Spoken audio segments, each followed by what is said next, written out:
There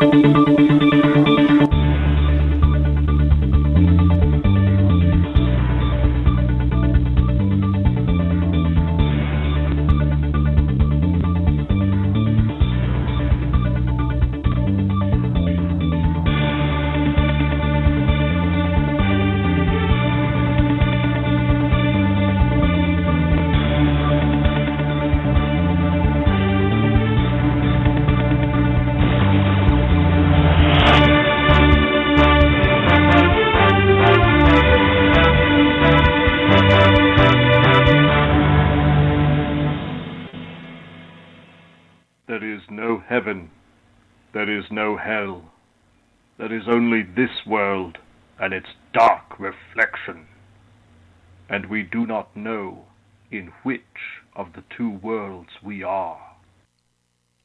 Live from New York, it is the Coffee Club. Good evening, ladies and gentlemen, and welcome to our show.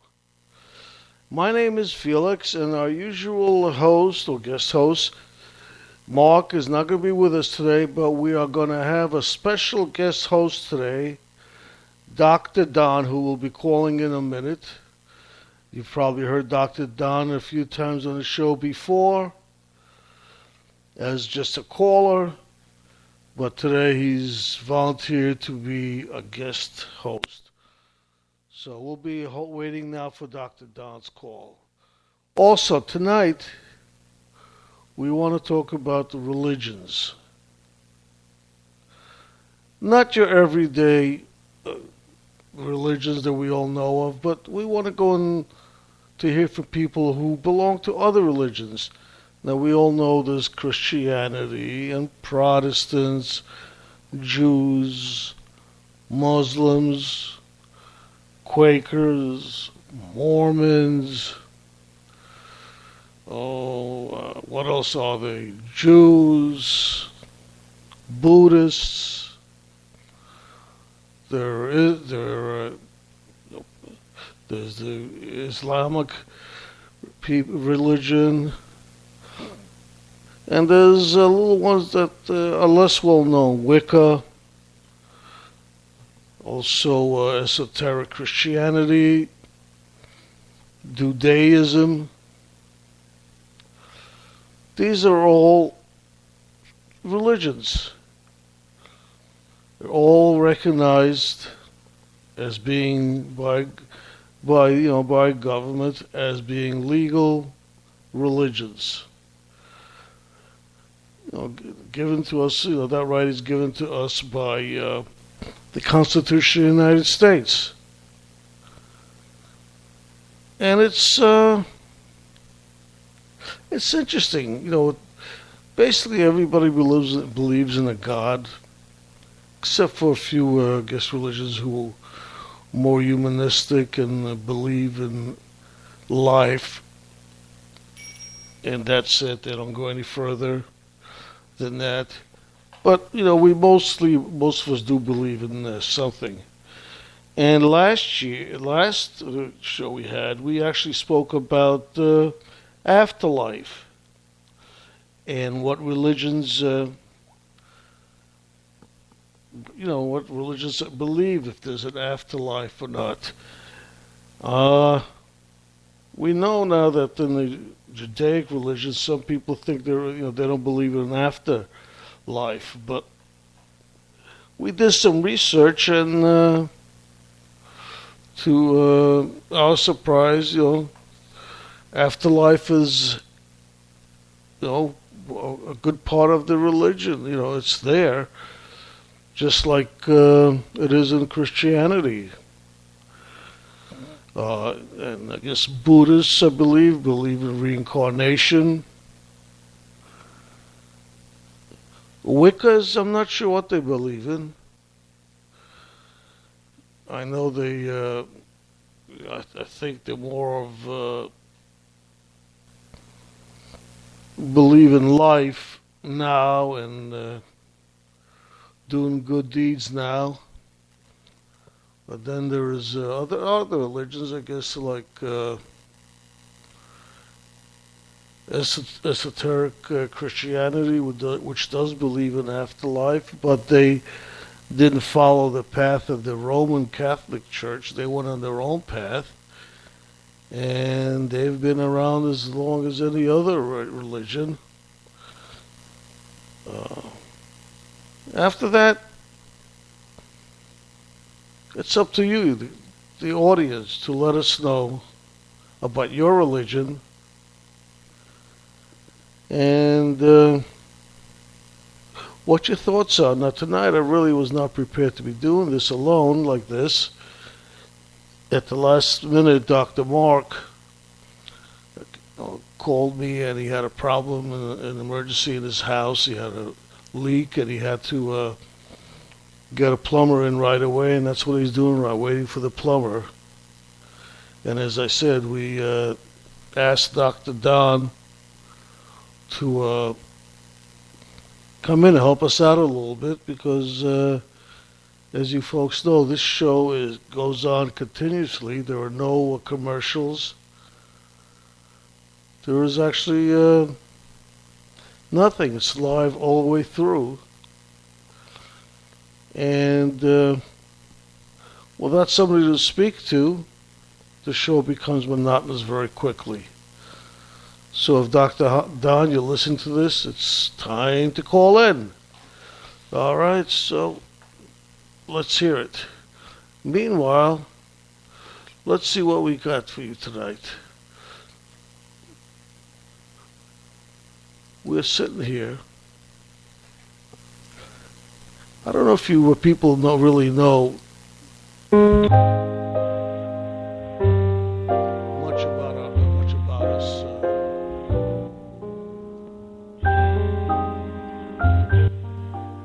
We call ourselves the Coffee Club because we are actually lovers of coffee. We enjoy drinking a cup of coffee and talking to people. That's the whole idea behind it. Sit back, relax, enjoy the show, and have a little fun.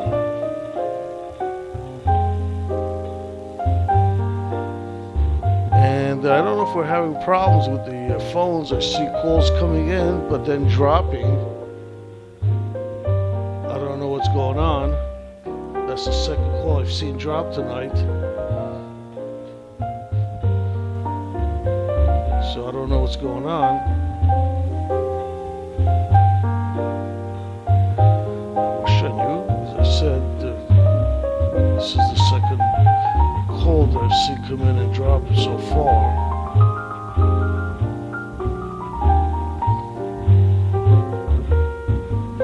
Anyways, I was saying, we are the Coffee Club, and like I said, we do like to just relax, chat.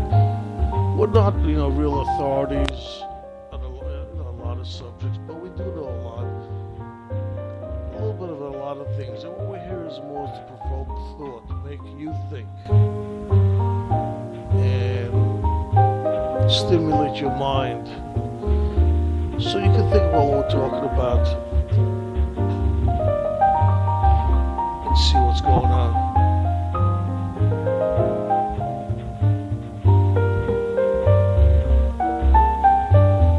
I still don't know what's going on.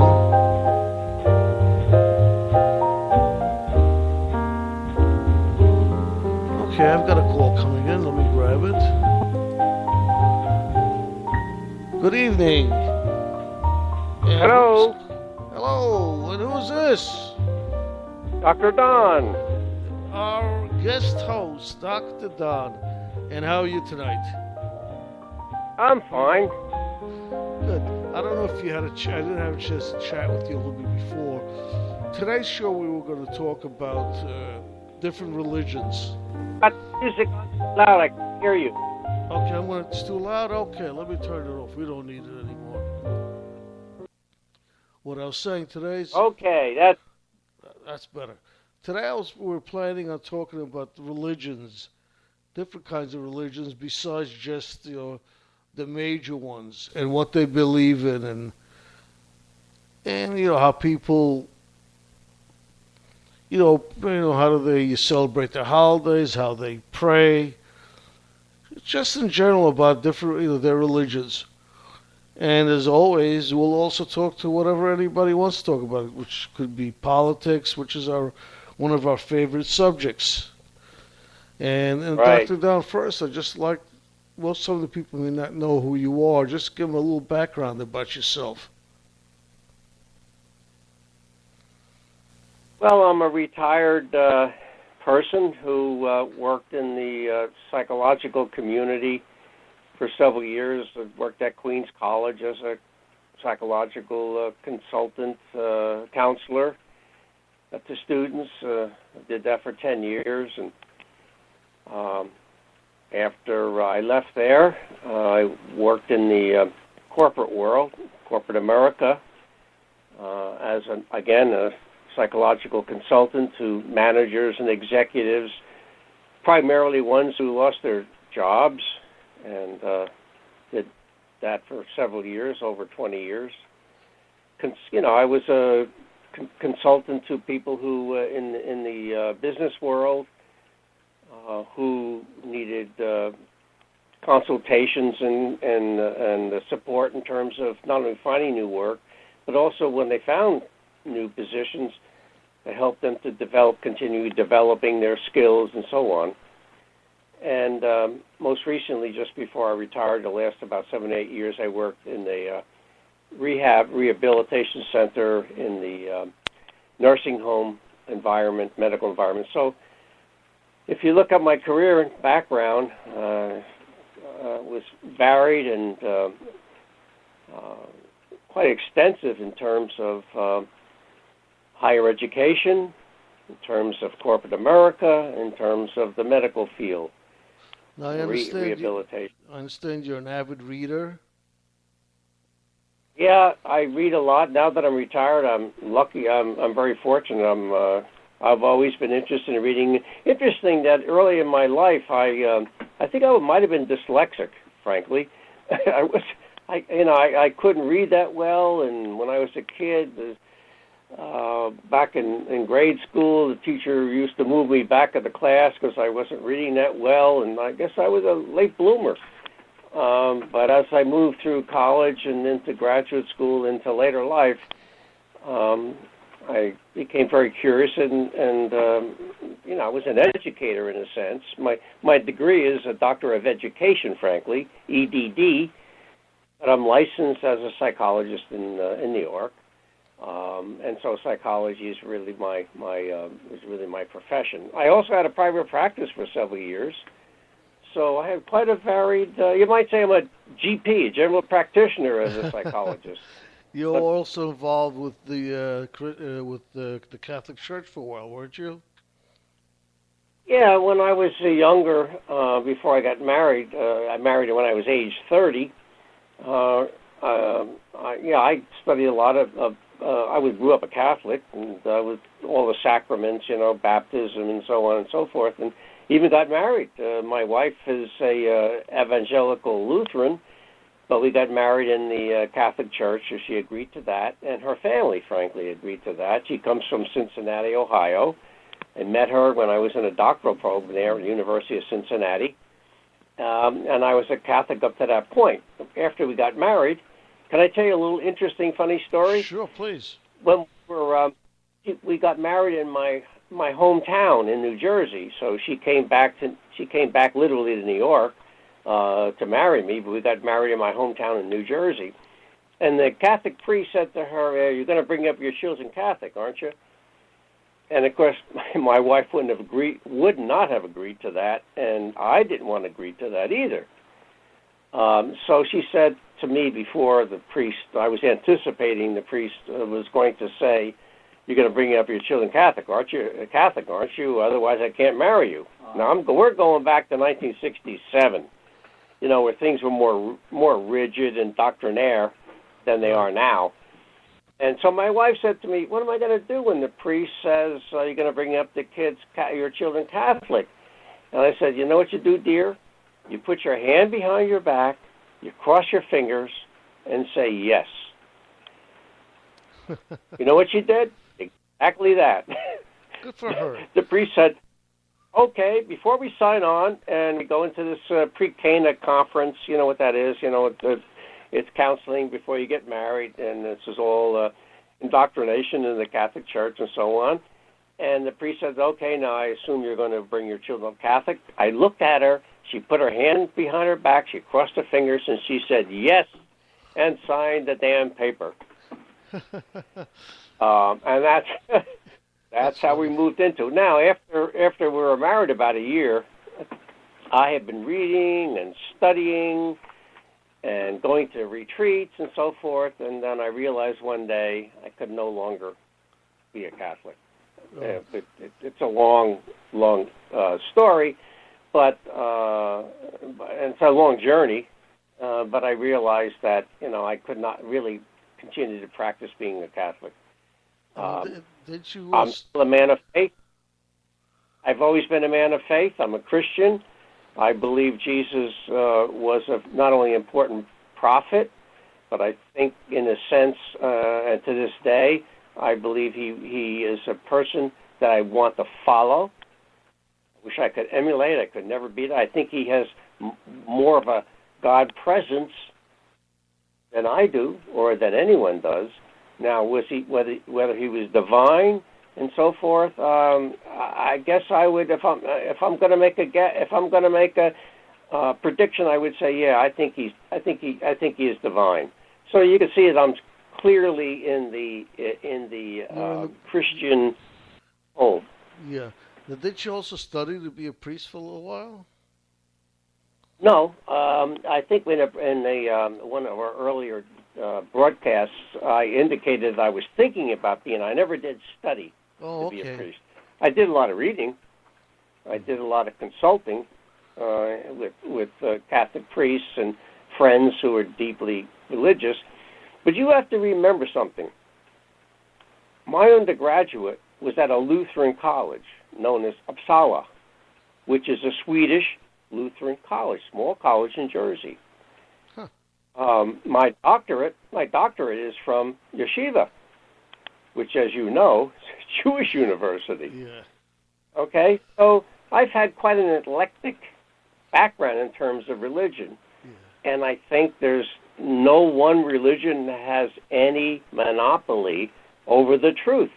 Exactly. The thing that annoys me the most is when, and I'm talking particularly about one of our Catholic popes, with the exception of this one, Francis, will say, everybody, good luck, because the Catholic Church is the one true religion. When I hear that, I want to yell and run for the hills, because I don't believe that's the way to look at religion and faith.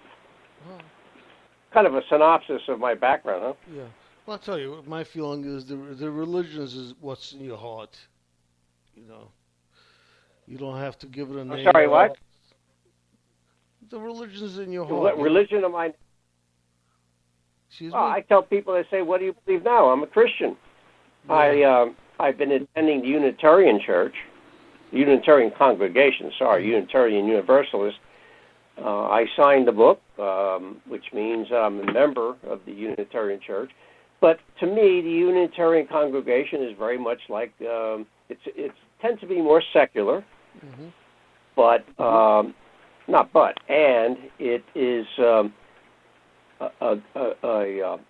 faith that strongly believes in the here and now, treating each other with respect and dignity, less emphasis on the world to come, more about social justice and ethical behavior, moral behavior here on Earth. Well, that's what's very much like ethical. I was going to say that's what it's supposed to be. That's what I believe religion should be. Exactly. The other thing I was going to tell you was last week, I guess we were talking with Dr. Mark, and he felt that the Jewish religion did not believe in an afterlife. So I researched it real quick, and I sent you a copy of it. And Dr. Mark was very surprised and very happy that there is, the Jewish religion, they do believe in an afterlife. I did follow up on our thinking from the last broadcast. Yes. And very delighted to read, particularly about Judaism. Yeah. There is a deep. I realize there's the three different. I don't know what they call them. Sects, faiths, I guess. Orthodox, the Reformed, and the conservative. Mm-hmm. But there's a deep. There's a deep connection. In terms of believing in an afterlife. Depends upon if you're more liberal. Of course, it's more questionable. But clearly, the Orthodox believe there's a belief in God, there's a afterlife, and even in a resurrection. Yeah. Not like the Catholic faith, but resurrection of the spirit. Mm-hmm. Yeah, that's what I said. Like I said, Mark was very happy to hear that. Yeah, I was too. I am too. Yeah, exactly. Did you see the other thing I sent you today? Did you get a chance to look at it? Which one about the near-death experience or the afterlife? But the esoteric church. No, I didn't get that. I didn't see that. Oh, okay. Basically, it was just a you little sent bit it. on. I didn't. Sorry, but you want to go ahead and why don't you expound on that? Because I'm very interested. And I know very little about it. The only thing I really know is that they follow a different line of Christianity than the Roman Catholic. Because some followed Rome, and the Roman Catholic religion came out of that. They followed a different line, and it's a continuous line till now. But I think they interpret the Bible a little differently, and they have, they allow men and women into the religion, and and they're much more liberal, yet it appears that they really go back to the old days and stick with the old beliefs. They never really moved on with their beliefs. But it is, as I said, it's a. You're actually a minister, right, of the esoteric.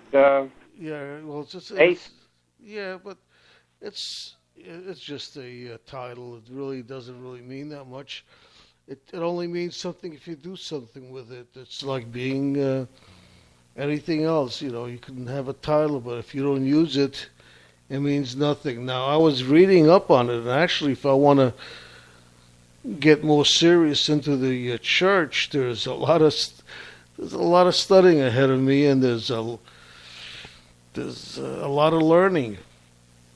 You have yep. to, well, that's good, because a lot of people don't bother to even question themselves, or they figure, okay, so I'm a Catholic or I'm a Baptist or whatever, and they figure, okay, that's what I'm going to be the rest of my life. That wasn't the journey I took. I kept questioning and thinking about different faiths, and again, as I said earlier tonight, I believe that most faiths have an element of truth about them. Yeah. That the Catholic Church or any other, whether it's Judaism, Muslims, have an aspect of truth about them. Of and course. Look, we come into the world not knowing anything. We're going out, hopefully, realizing that we lived a life that was a good life and a moral life. And, frankly, what I took interest in when I was reading a little bit from the, I think you had sent me something about the Jewish faith. Right. I got that from a friend of mine. I think it was from Dan, actually. Right. Dan gave me something about that, and the belief that very close to the Catholic faith about what happens to you after you pass on. Mm-hmm. when this leave this earth, you know what happens? You know that there is a resurrection, and a lot in the Jewish faith, particularly Orthodox, they're very closely related to what Catholics believe. Well, the Catholics did arise from the Jewish faith, so got to be some similarities. And that was me. I did I looked it up, I researched it a little bit, and then I printed it up and gave it to Dan for you. Yeah. And I printed up. I always find it interesting when I talk to friends of mine or any of my neighbors or in conversation. I say, let's not forget that Jesus was a Jew. They go, huh? Like it's something startling to them. What do you mean? Yeah. Matter of fact, he died a Jew, technically. Exactly. Yeah, so. I took. Go ahead. No, I was going to say, listen, we're human beings. That's all that really matters. Good, be good to your neighbor. Be good to yourself. And what's the difference how you pray to your God? Hey, Felix, did you hear on TV or see on TV about this older black man who they thought was dead, and they put him in a body bag, and they sent him off to the morgue, and he started kicking and screaming. He was inside this body bag. He came alive again.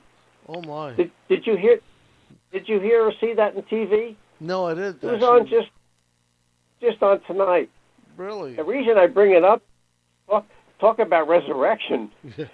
Apparently, I was learning about how the heck did that happen? How would they claim that somebody died, was clinically dead, and they put him in a body bag and they send him off to the morgue, and suddenly he comes back to life. And apparently what happened was, I think he had a pacemaker that suddenly charged, and jolted his heart, and he came alive again. I'm thinking, whoa, sounds like Lazarus to me. Yeah, right. Let's see what kind of experiences he had. I'm curious to talk to him. Did he have any? Did he have any out of body experiences? What a nice segue to the topic that I'm very fascinated with, and we talked about on Monday, was the out-of-body experience. Yeah, absolutely. It's this black fellow must have had some out-of-body experience because they thought he was dead. Yeah, and imagine being. I'm surprised. Can you imagine being in a body bag and wake up, and all of a sudden you're in this dark place. You probably have a heart attack and die. A heart attack and die right in the body bag. Yeah. So did they say he was what did they hospitalize him or? What's that? Say again. Did you hear any follow? I got your speakerphone, so it doesn't. You're not coming through very clearly. Is there? Say again what you just. Was there any follow? Did you hear any follow up on it? Was he hospitalized? I had not. Just the fact that I think he had some pacemaker, and he had a pacemaker. Hello? Yeah, I'm here. Oh, okay. I just turned off the speakerphone. I wanted to hear more clearly. He apparently had a pacemaker, and it wasn't working at the point where he died, and suddenly he came alive and charged his heart, and he started breathing again. It started pumping. Yeah. And obviously, now was he? The question is, how long was he out? Is he brain damaged? Was there oxygenated blood going to his brain? I mean, I don't know the details, but it was just the fact that he apparently was in this body bag, and he was yelling, "Get me out of here!" I can imagine. Imagine the guy working the. Imagine that Dan, you're on there, Dan. I'm listening, folks. Yeah, imagine that happening to you. I called in. I love the story because it's just right, like you guys are saying. The guy was in the morgue in a body bag, and then he came out. he tried to get out. I mean, a great story, but I mean, because the pacemaker battery went out. Imagine, and I clicked back in, and he came out of the body bag. Imagine when you're working the midnight shift, and all of a sudden this guy started to unzip the body bag and come out. Oh, that's got to be. That is so fun. That is so. It's a good funny. thing they didn't put him in the deep freeze, and he was yelling in there. Oh, good Lord! There's enough to write, like you guys said, enough to give you a heart attack right there. Yeah, exactly. If anybody out there is listening and has any follow-up to this gentleman, give us a call. Our phone number is 646-595-3275. Again, 646-595-3275. We'd love to hear from you guys. Again, today we got guest host Dr. Don and our second guest host, Dapper Dan. Yeah, that's what they call me, Dapper Dan. That's it. Anyway, I just got on to the show. I don't want to go backtrack. I'm not sure what you guys are talking about. But Felix, I know Dr. Mark is not there tonight. But I know you want to talk about religion and afterlife and whatnot. So, Felix, where do you think you're going to go? Where do I think I go? I'm going to go. I hope I go to a place like heaven. I'm not sure. I'm not positive if it's there. Well, tell me about it. Tell me about it. What is heaven? To me, heaven is just, I guess, a place of eternal rest where you go in and you hopefully meet the rest of your family. And yeah, I didn't want to get too deep with you, but I'm just curious about afterlife. I'm curious about it too, and I don't. I like talking about it. I'd rather believe in. I don't know. I guess reincarnation. That would be what I'd like to believe in, but I don't believe in it, unfortunately. But that would be an interesting experience. Except you don't know. Well, what would you like to be? Well, Felix, what would you like to reincarnate as? A bird, a cow, or hope not a cow? No, but listen. I'll eat you for bacon. No, I'll go for a cow if I'm in India. That's okay. I'll be treated very well. Otherwise, no. Otherwise, no. Just back to being either a human being, maybe a dog. I like to think there's an afterlife, and maybe there is. And I think I said in the show once before that I believe there's something. As a matter of fact, I'm sorry, I take this back because I just heard on the news that some astronomer found like 700 planets, just like our solar system, but there's some super scope. I mean, I don't know what to say about that. They found the places like Earth and moons around other planets. It just on the news today. And it's like 700 solar systems this guy found. And so it broadens my perspective about afterlife. I mean, what are we all doing here? Maybe I feel that I just be a good person, and you just give a legacy to your kids and their grandkids. Oh, I see pictures on my wall of my parents and their grandparents, and I'm like, okay, everyone's good stories about the families. And right now, as far as just push up daisies and grow green grass, I hope it's green. Or do energy moves forward and you go somewhere in outer space? That's why I like come off that. Let's say what about you, Dr. Don? What do you think? Well, we're talking about fundamentally the basis of religion and what people believe. Atheists, of course, believe that.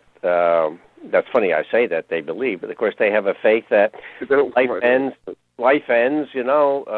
After we mortally pass on. I mean, the body's gone, the mind is gone.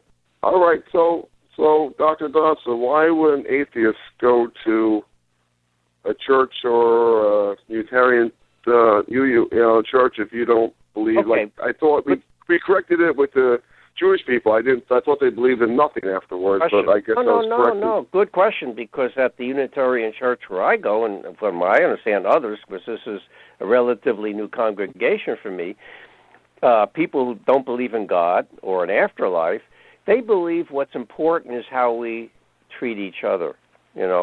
in effect that in terms of social justice, in terms of being a morality, in terms of treating each other with dignity. And so the real issue is their faith is, and mine too, is, that we treat each other very well. In fact, a very strong Catholic friend of mine said, in the end, what the Catholic Church really believes is we're going to be judged on how we treat each other. Absolutely. How we treat each other. That's what we're going to be judged on. I think the Catholic Church is about money. How much money we're going to put in donations. I know what you're getting at, because I grew up in it where a priest would say, "Okay, we're going to take up a second and third collection now." Yeah. Wait a minute, I didn't come to hear that story. I came to hear Dr. Don. Oh, Dr. Don. Now someone kills somebody, and as long as they give $500 in a tray and do the Hail Marys, it's forgiven. Yeah. Can I just say something at this point? This is a point where I hope Dr. Mark is listening, because I miss him so much. He would be really wonderful to be engaged in a conversation now. If you're listening, Dr. Mark, I miss you. I'm sure maybe he'll call in soon after he's hearing our conversation. Do you actually feel, Dr. Don? Don't denigrate or put down what atheists their position, because I believe I've read. By the way, on my journey in the past few years, I read some of the very important, more outspoken atheists who've written some. Outstanding books about their faith and with compelling argument, quite frankly. Mm-hmm. And there was a point where I was saying, "Good Lord, am I missing something?" Because they're very compelling about evolution and how by accident we're born. There's no predestined plan and free will. We're just we're born and to make the best of it and grow and develop and treat your fellow man with dignity and respect. I mean, they have very compelling arguments. Dr. Don, I didn't mean to cut you off, but growing up, an atheist to me believes in nothing and no religion, nothing. So you tell me, I learned something a lot last show about Judaism, but now I'm learning something about an atheist. I don't know. I just thought they believe in nothing. They're there and you're going to die and that's it. No. They are deeply committed people who are learned, who have studied, who many of them are just scientists, the biologists, lawyers, and so forth. And some of the books that I read are very, very popular, like God Is Not Great, The God Delusion by Richard Dawkins, God Is Not Great by Christopher Hitchens. And so these are very, very bright, articulate scientists and thinkers, and I read them with great interest and literally moved by their compelling argument about there's no God, and make the best of life here and now. This is what it's about, and they are deeply committed. I mean, that's what their faith is, and it's admirable. It's admirable, but that's not where I'm coming from. Do you call it a faith? If you're an atheist, Felix, I was going to ask you, Felix. What do you think, Felix, about this? No, I'm just asking Don. Do you think that's actually a faith? Atheism? Absolutely, a faith that there's a faith and belief, a value that there's. It's ridiculous to think there's a God. It's ridiculous to think there's an afterlife. Not ridiculous. It's immature. That along the evolutionary line and development, psychologically and emotionally, come on, grow up, be mature. There's no God. What are you talking about? Where was he in the Holocaust? So they have a difficult time. Atheists have a difficult time dealing with evil. Where was God when this happened? And they forget. The Christian belief is that God gave us free will, and he suffers with us when he sees that man treating man unfairly, unjustly, and evilly. Evil exists. And because he gave us free will, he gave us the opportunity to make choices, people make evil choices oftentimes. It's true, but Uh, how do you feel Oh, you about don't feel it. what you were just talking about before, Dan? You're a murderer. You killed somebody. You go to church. You confess. You do your Hail Marys, and you are forgiven. That's one of the hardest things for me in Catholic religion to accept. well, why? It's like why? I sometimes bring it back up. Well, my point was why be good? Someone else is going to do you wrong to us. I'm sure have you experienced life where someone takes money from you and you're trying to do the right thing because that's the way you were raised. Why be good? I think I'm taking a quote from a philosopher. Why be good? If you're going to die and push up Daisy, who cares? They steal somebody, steal money from somebody, shoot somebody that's wrong by you. And why be good?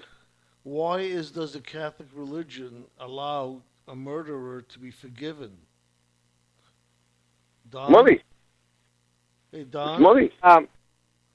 It's not a matter of letting somebody be forgiven, because no man can forgive anybody. God forgives. So we don't know if a murder. I'm sorry. We're talking about the Catholic Church, Dr. Don. Yeah. Why is it okay? The priests will take somebody in, knowing that they're as I say it, in the mob or kill somebody or rob a bank, and they'll say, "Okay, you're forgiven." How is that a religion? No, a priest can't say you're forgiven. A priest can only say, "I'll give you absolution," which we're talking about going to confession and Right. admitting your sins, and the priest says, "I absolve you of your sins." But he's a representative, remember, of the first pope. He's a representative of God, really, in a sense. But God is the only one that could forgive. Remember what this Pope Francis said when someone said, "What do you think about homosexuality and what's your judgment on that?" And he said, "Who am I to judge?" That simple phrase said enormous volumes about who are we to really judge. Enormous. So you can say that was powerful, right? Oh, it's powerful. And that's why he's so popular, because he hit the right tone. No, he hit the right note and the right symphony by saying, "Who am I to judge?" So a priest can't free you of sin. He says, "I can absolve you," but that really doesn't carry any water. So what does it actually mean? What does absolution mean then? But when a priest says, "I absolve you," he says, "Okay, temporarily, you're free of sin for now, but that doesn't mean you're free of a judgment. You're free of the sin you just confessed." Okay, move on. Say these so many prayers. I know a lot of fun's been made of that. Listen, I live that. Go say a Hail Mary and 10 Hail Marys and don't sin anymore. So he's absolving you of the sin that you confessed, but he's not making a judgment about where you're going, what's going to happen to you. Mm-hmm. Well, Dr. Dar, if you go in, I'm sure you've done it. If you go into confession booth, I guess you have, correct? Oh yeah. I don't want to hear your confessions. I don't know, I don't want to hear your confessions. But if I'm saying if you're sitting in a confession booth and you're sitting next to the Father, and you tell him something, I'm simply a bad thing, like okay, Father, I've sinned, and I don't know, say I robbed the bank, or what is he going to tell you? What is he going to tell you? I robbed the bank? If you tell a priest I robbed the bank, what is he going to tell you? To just go home and give the money back. Give the money to the bank. Give it back. Give it back, or give it to the church. Right. Yeah, you committed a terrible social sin. Give the money back. I was never in a confession. I'm being facetious. You know that. I know. I'm making a joke. I was never in a confession booth before because I'm so perfect. I don't know one. Yeah, you're perfect, right? Yeah, you don't know what. So I didn't know whether it should. To me, I look at the Catholic Church, like rob the bank and tell the priest that. They'll say, "Okay, put it in my box." Let me tell you something though. From a I'm a psychologist, right? Unfortunately. There is an element of being relieved, I should say, when you confess having done something wrong. Psychologically, it's cleansing. It's cleansing to think that, okay, I did something wrong. I'm telling somebody about it who's an important representative of God, and he's saying, okay, you're absolved of the sin you commit. Don't sin no more. Jesus said that. Jesus said that at Mary Magdalene. You remember the story when they were going to stone Mary Magdalene for having committed adultery? And he said to all the guys standing around with rocks in their hands, ready to stone her to death, because that was the Jewish punishment for adultery in those days. And all these guys are holding these big rocks ready to toss them. Jesus knelt down, picked up a rock. He looked around. He said, "Those who have not committed any sin, cast the first stone." Everybody looked around. Everyone froze. Right, everyone froze and. That's the stone. Everybody dropped their stones and went home with their marbles. Yeah. So that's the value. That's the value of confession in a way, that you're relieved of feel guilty that you've done some wrong, and that it's possible to change your life, if you will, or change your behavior, so that in the eyes of God and in society, you've atoned for your sin. And from a psychological point of view, that's pretty powerful. Can you also, I'm sorry, can I interrupt you for 1 second? Would you think that if you just ask for forgiveness directly to God and bypass the priest, in your own heart, you just talk to God from your home or wherever you are? Yes. I mean, after I left the Catholic Church formally, I basically was Protestant. I still saw myself as a Christian, a learning Christian, but I engaged. I participated in a community church here where I live for the last 20 years. And when I went to services, there's a part in the service, order of service, where you confess your sins, but you say it quietly. You say it quiet. You don't have to go to a priest or a minister or a rabbi or anybody else. You confess your sins, and then they, in a sense, is an absolution.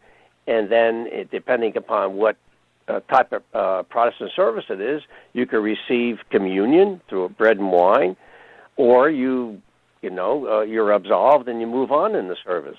So I always felt like to this day, I feel my prayers for whatever my thoughts are or my shortcomings, I pray directly to God and to Jesus, and I just say, forgive me for what I've done, and I try to do your will. That's my prayer. So I don't need a priest in my life right now to do that. You don't need a church neither to do it.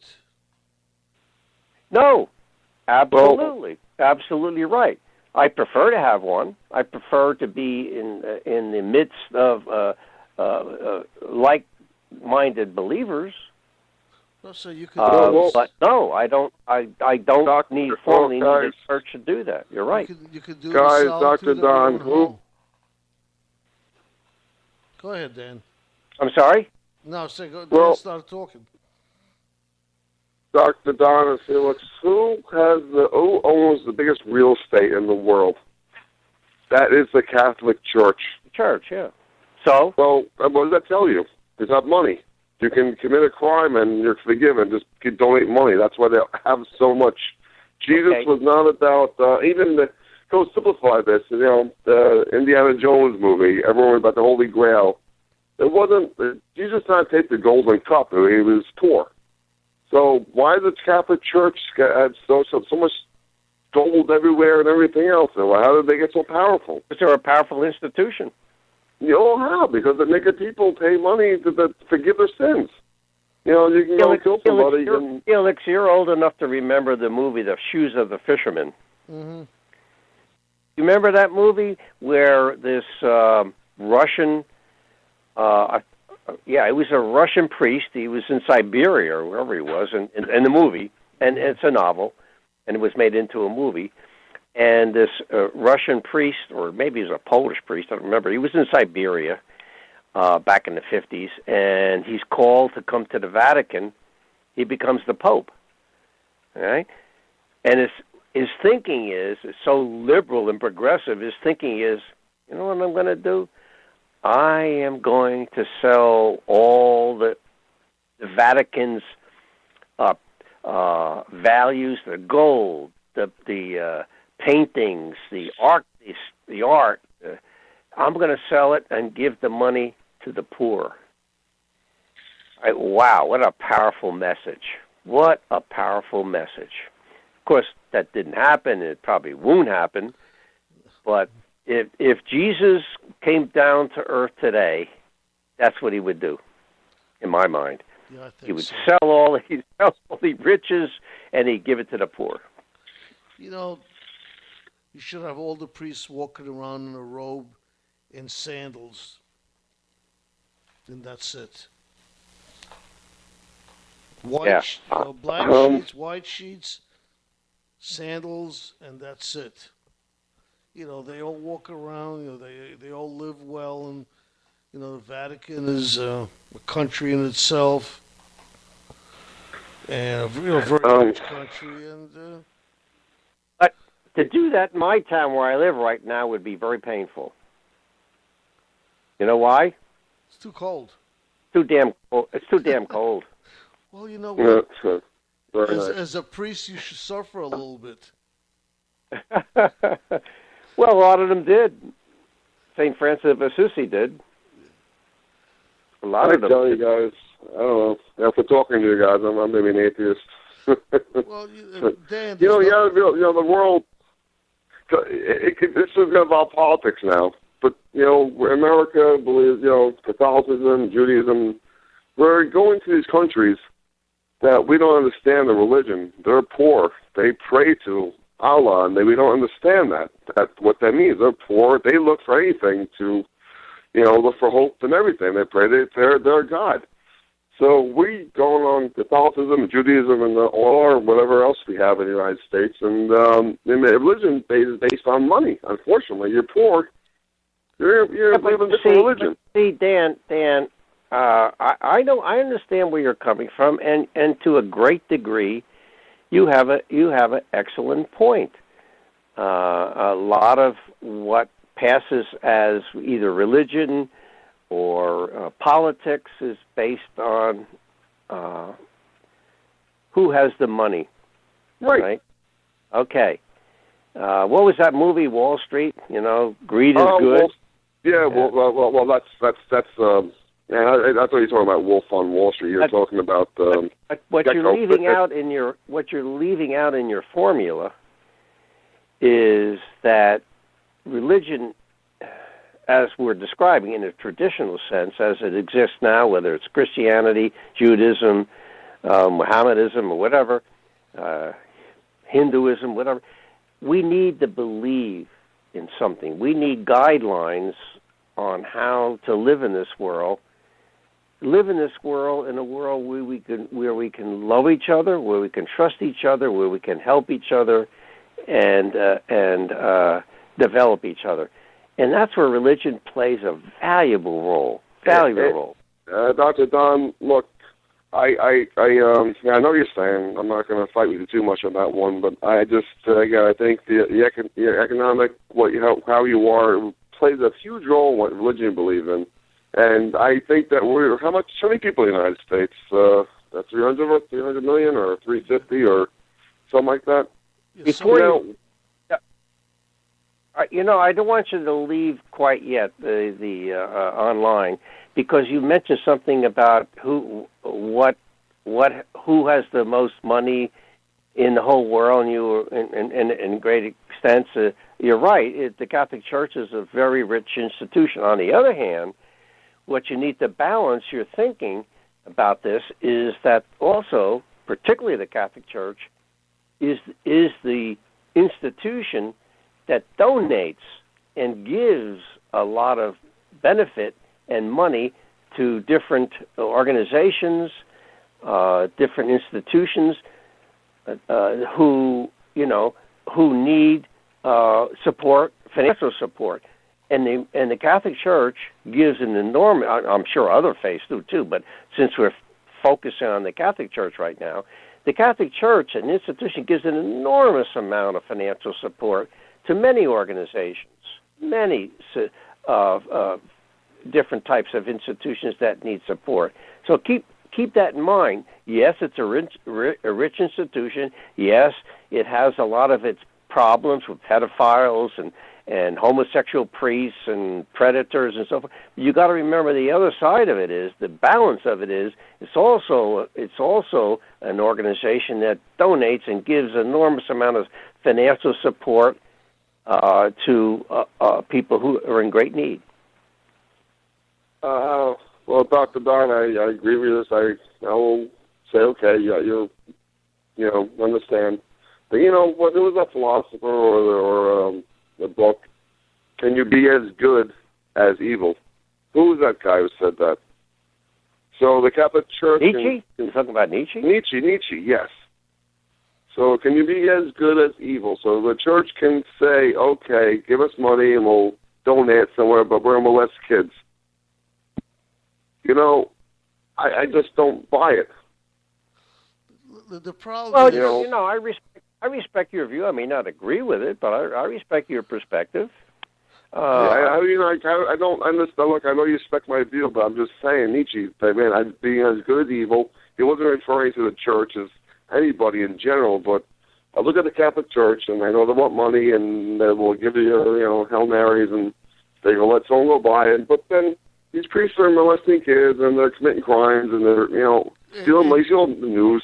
They steal money for the home. And Don, here's a question for both of you.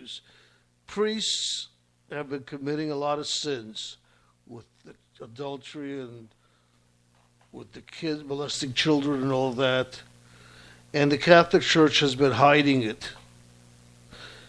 Do you think it's because these priests go to confession and they get absolved and then the church decides to forgive him, or is it because the church doing it to hide it so they don't lose donations and they don't lose money? That's a very, very good question. Very good question, and you may be right partially. But I think that the church, the face of the church, can't admit to the world that they have a problem, that there is a problem. They can't lose their authority. And so the church protects the strength that they have and the authority they have, because if we said, "Oh, okay, man, boy, this is," listen, I think I told you I went to a Lutheran college, and I remember I had to take a class in order to graduate. You had to take a couple classes in religion. Of course, it was the Protestant religion. I was a Catholic then.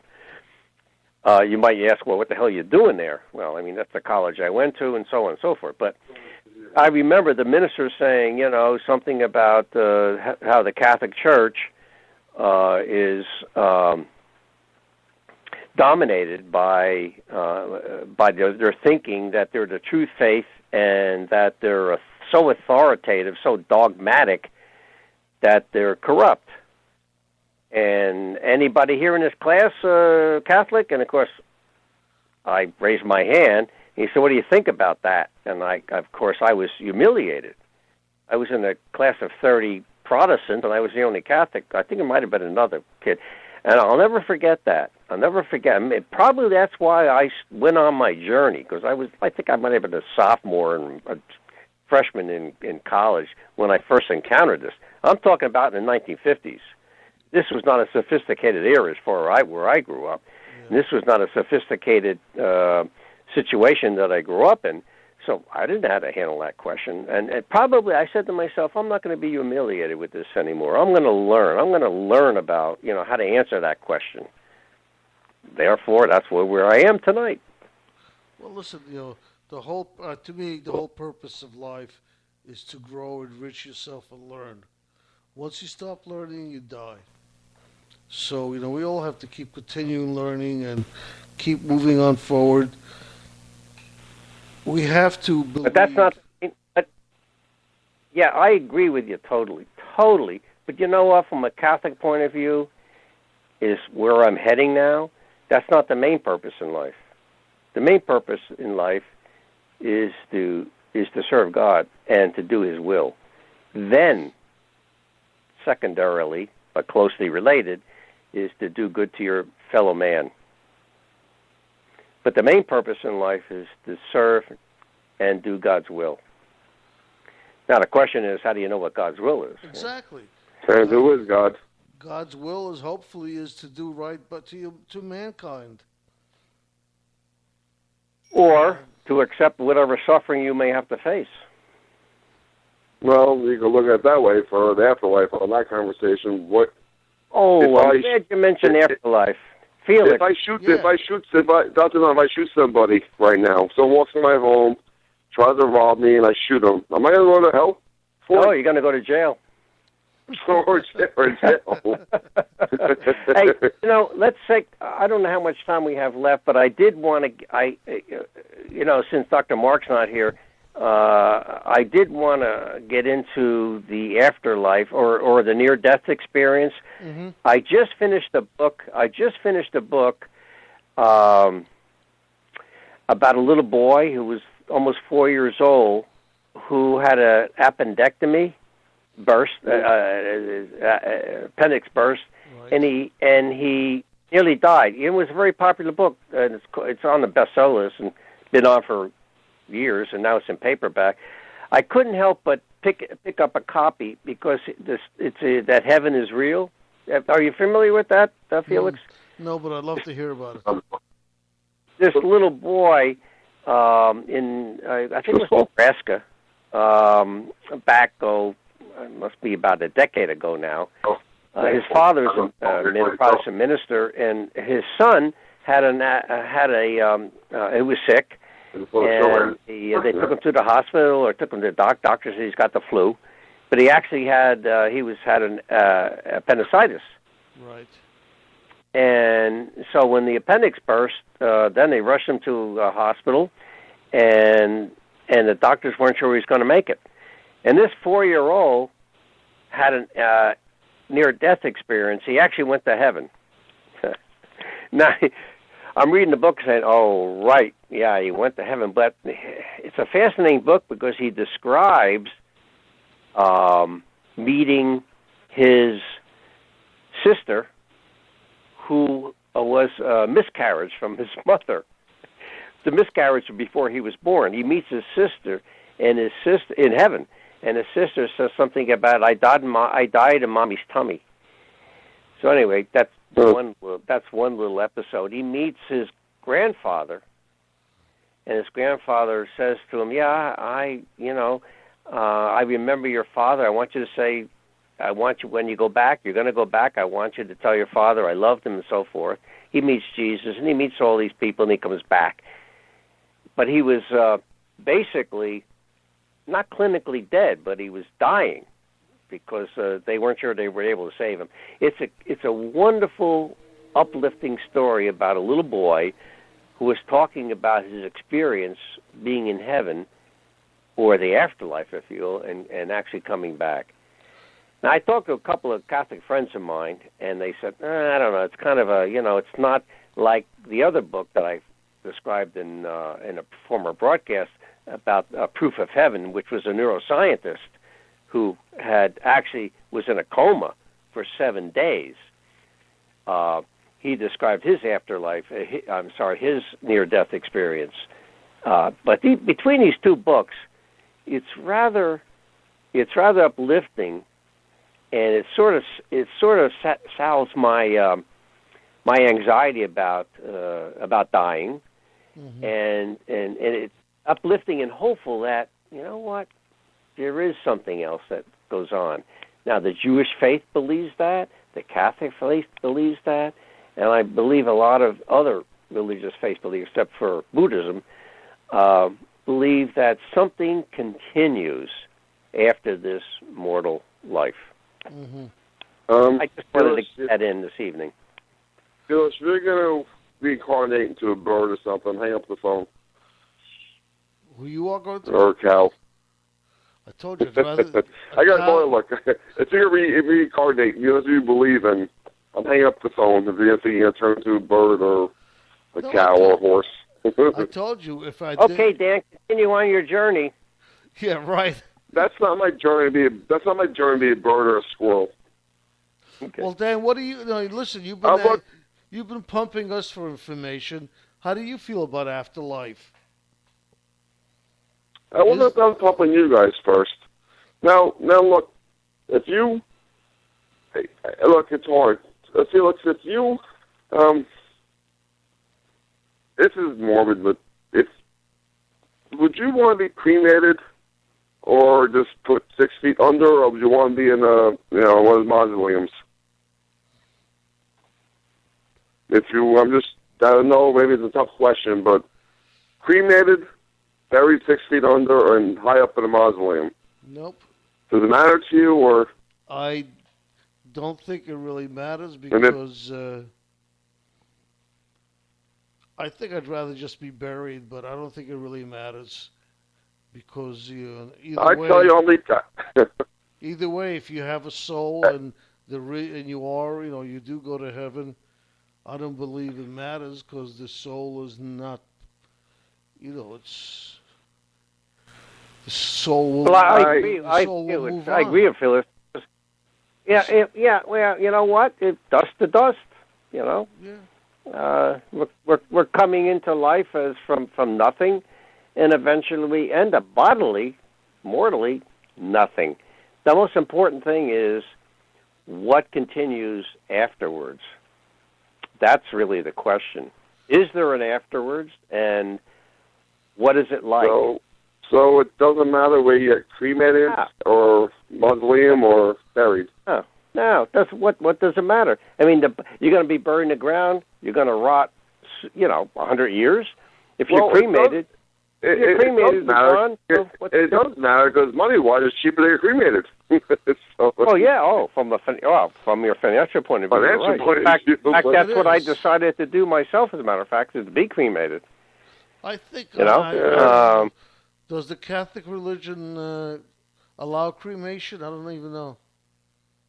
Well, the old story was, the body. How can a body resurrect? From in the day of when Jesus comes back, the second coming. We're all resurrected. Oh, God, that's all tangled up as far as I'm concerned. I don't think that matters anymore. I can't speak for the Catholic Church anymore on that theme. But what difference does it make? I mean, we're going to be resurrected one way or the other, as far as I'm concerned. And if we're not so it doesn't matter whether still doesn't matter. Yeah, it doesn't matter. And by the way, an atheist doesn't even care. Exactly.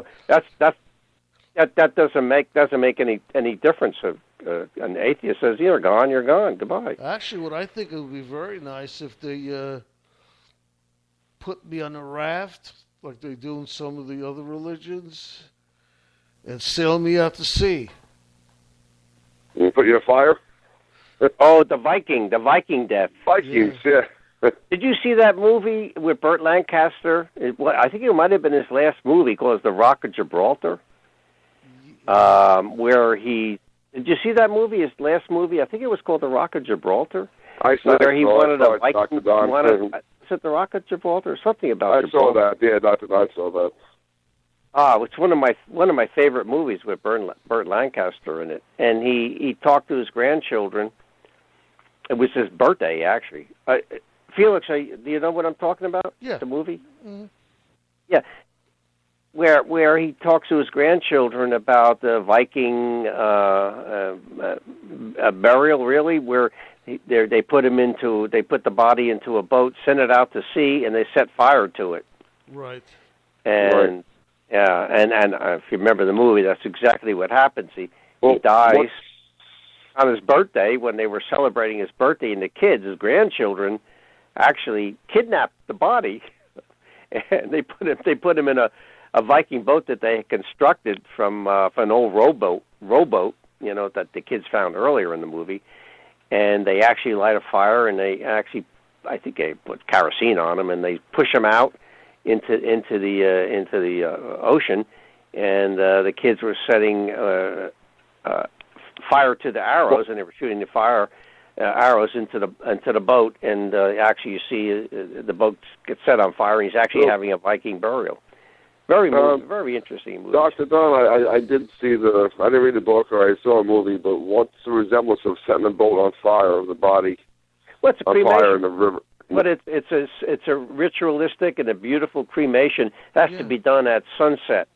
It has to be done at sunset. So it's a ritual. It's a form of that's the way they cremated the body. And also, you know, that's the way to celebrate it. That's the way to celebrate the soul leaving the body. Yeah. They also do that, I believe, in some of the Polynesian country areas. You know, in the east, Far East. Yeah. If I remember right, yeah. They also do it there. Yeah, like you said, it's just a beautiful. That goes back to that. It goes back to my original point. Is it depends how much money you make and how many population you live in, what religion you believe in. If you think you set the body on fire, and you think that's how it is, because you live in a country or with a billion people. We don't live with 350 people in the United States. If you're with a billion people, you believe in religion. You think throwing a body on fire is gonna do something. I don't know. That's a religion is so questionable for me. I learned being Catholic and a Christian Protestant. But if you think that you're gonna set a body on fire is gonna do something, you're nuts. Sorry to say, guys, on the phone, you're nuts. It's the same as burying. Do anything. It's the same as burying somebody. You turn into ashes. Yeah, exactly. It was a cremation event. And it's a discussion that goes on forever. Religion is definitely questionable for me. I just know to be a good person. That's why I know what to do. Just take care of your family and your friends. That's the important. We talked about that earlier, Dan. You're exactly right. Because what's important, I think, in a final analysis, as my Catholic friend said to me, we're going to be judged in how we treat each other. That's what we're going to be. How we treated each other. That's how we're going to be judged. And obviously by. Atheists could be good to each other.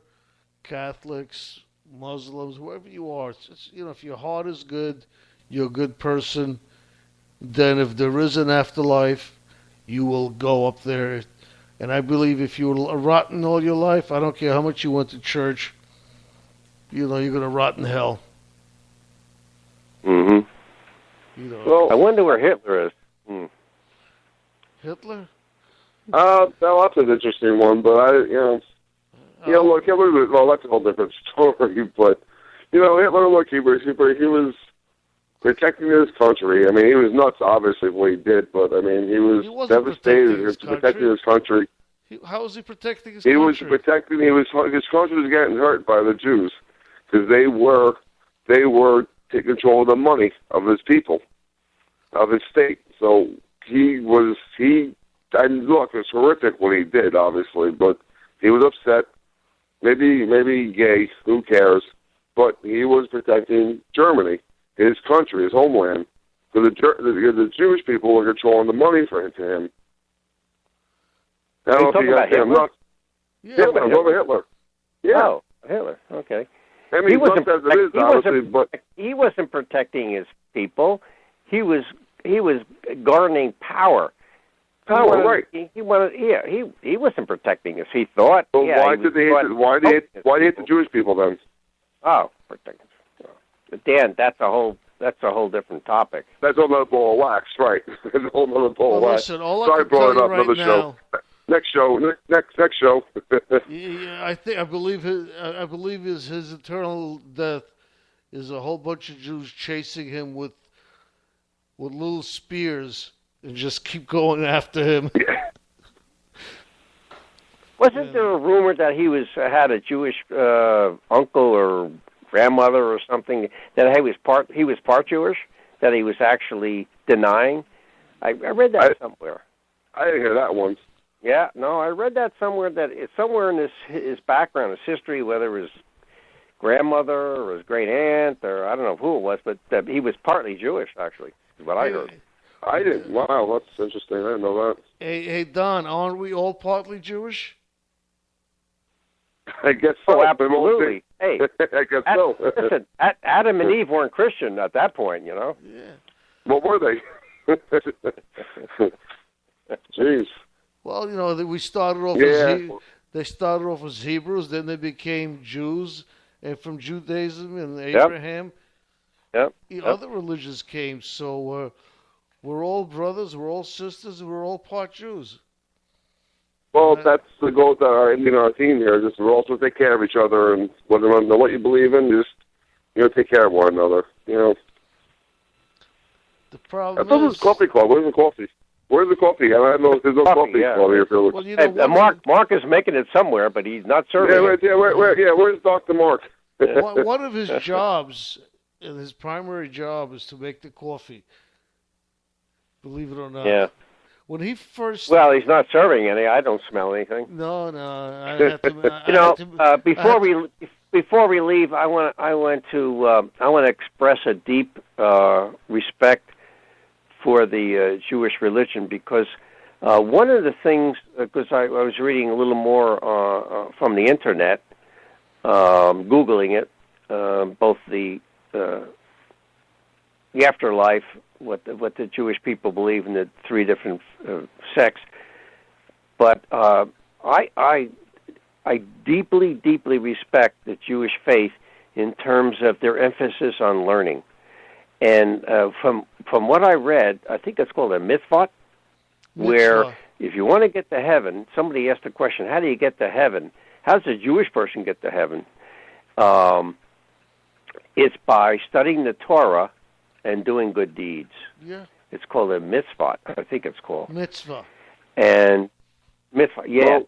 And I thought, yeah, you would know about that. I'm sorry I mispronounced it. But when I read that, it really rang a bell in my head. I go, wow, the Jewish culture and faith are deep believers in learning.